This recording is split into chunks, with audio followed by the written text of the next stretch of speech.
Первый запил.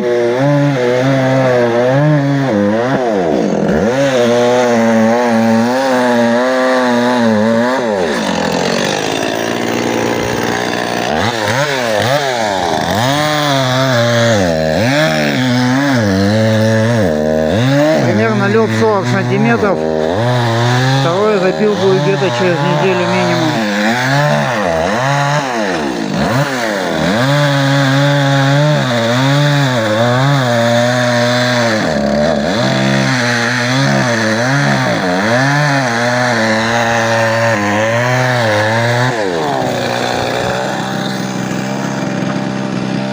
На улице минус 46-47 примерно градусов, под 50.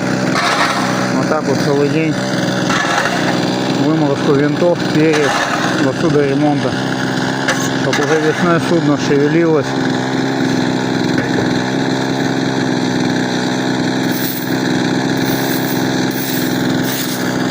Так что так на севере вымораживают и подготавливают.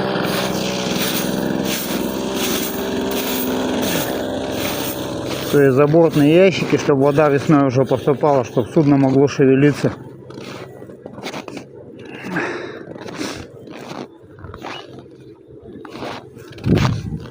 Это сейчас первый запил делают, потом будет второй где-то через неделю минимум. Как промерзнет, еще плюс-минус где-то 40 сантиметров, не меньше должно промерзнуть дальше. И так далее, пока не будут видняться винты на судне, винты и перья полностью свободные не будут. Чтобы весной могло судно шевелиться, чтобы его не задавило льдами. То есть будет чашку промывать и двигаться как бы в корыте. Раздалбливать лед уже, когда будут первые подвижки. Ну и для судоремонта где-то перья, где-то будет вымораживать, снимать где-то винты, валы.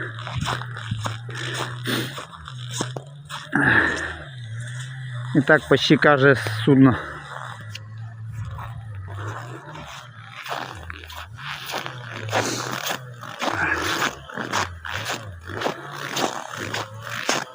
На телефон, наверное, сейчас может быть замерзнет. На бананах загнали сюда. Вот меняют ничего часть, где-то валы уже сделаны, перья. Вот уже замену сделали частичную. С той стороны также.